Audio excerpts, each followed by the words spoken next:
जिंदगी डर के नहीं लड़ के जीना सीखो। दोस्तों, आज मैं आपसे जिंदगी का एक सबसे बड़ा सबक साझा करने जा रहा हूं कि जिंदगी डर के नहीं लड़ के जीना सीखो। हम सबके जीवन में डर आता है। असफलता का डर, गरीबी का डर, समाज क्या कहेगा उसका डर, नौकरी या बिजनेस में असफल होने का डर, पढ़ाई या एग्जाम में फेल होने का डर। लेकिन ध्यान रखिए, डर केवल एक भ्रम है, एक दीवार है जो हमारे सपनों और हमारी हकीकत के बीच खड़ी होती है। जिसने इस दीवार को तोड़ दिया वही विजेता बन गया। यहाँ एक छोटी सी लाइन कह सकते हैं कि डर के आगे जीत है। सिर्फ ऐड में नहीं बल्कि जिंदगी में भी सच है। डर क्यों रोकता है? डर हमें इसलिए रोकता है क्योंकि हम भविष्य को लेकर नकारात्मक सोचते रहते हैं। अगर फेल हो गया तो लोग क्या कहेंगे, मैं इतना बड़ा काम कैसे करूंगा। असल में ये सवाल हमें हिम्मत से ज्यादा कमजोरी देते हैं।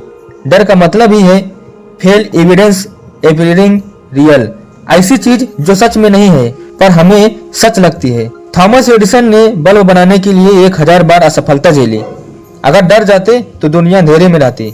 एपीजे अब्दुल कलाम जी अगर अपनी गरीबी और मुश्किलों से डर जाते तो भारत मिसाइल मैन और राष्ट्रपति को नहीं देख पाता। असली लड़ाई दूसरों से नहीं बल्कि खुद से है।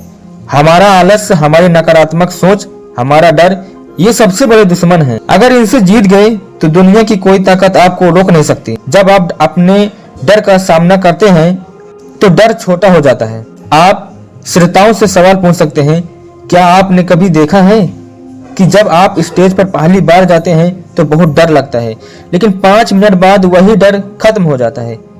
यही फर्क है, डर वही तक है जब तक आप उससे भागते हैं। डर को हराने का 10 तरीका है। पहचानो डर को। सबसे पहले यह समझो कि किससे डरते हो। असफलता, गरीबी, आलोचना। जब नाम ले लोगे डर का तो आधा डर वही खत्म हो जाएगा। दूसरा, छोटे छोटे कदम उठाओ, बड़े काम से मत डरिए। हर रोज छोटे छोटे काम शुरू कीजिए। एग्जाम, अगर स्टेज पर बोलना है तो पहले 2 दोस्तों के सामने बोलो, फिर क्लास में, फिर बड़ी ऑडियंस में। तीसरा, सकारात्मक सोच रखो। मन वही बनता है जो आप सोचते हैं। मैं कर सकता हूँ बार बार बोलो और देखो कैसे आत्मविश्वास बढ़ता है।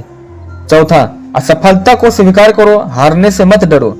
हार एक सबक है, हार एक अनुभव है। जीतने वाले वही हैं जिन्होंने हार से सीखा है। यहाँ आप ये लाइन कह सकते हैं, फेल होना कोई गुनाह नहीं है, कोशिश न करना सबसे बड़ा गुनाह है। पांचवा है असली जिंदगी की कहानी। मिल्खा सिंह गरीबी, संघर्ष, डर और हार से लड़ते लड़ते फ्लाइंग सिख बने। एपीजे अब्दुल कलाम अखबार बेचने वाला बच्चा भारत का राष्ट्रपति बना। धीरू भाई अंबानी पेट्रोल पंप पर काम करने वाला लड़का देश का सबसे बड़ा उद्योगपति बना। इन सब में एक बात कॉमन थी, इन्होंने डर को हराया, चुनौतियों से लड़े। छठवां, निष्कर्ष और ऊर्जावान संदेश। दोस्तों, जिंदगी का मतलब आसान रास्ते नहीं बल्कि मुश्किलों से जूझना है। जो डर के भागते हैं वो हमेशा पीछे रह जाते हैं, लेकिन जो डर के सामने खड़े होते हैं वही इतिहास लिखते हैं। जोशीली पंक्तियां अंत में कह सकते हैं, डर के आगे जीत है। जिंदगी एक बार मिलती है, इसे डर के बर्बाद मत करो। अगर सपनों को सच करना है तो डर को छोड़ो और लड़ाई शुरू करो। जय हिंद।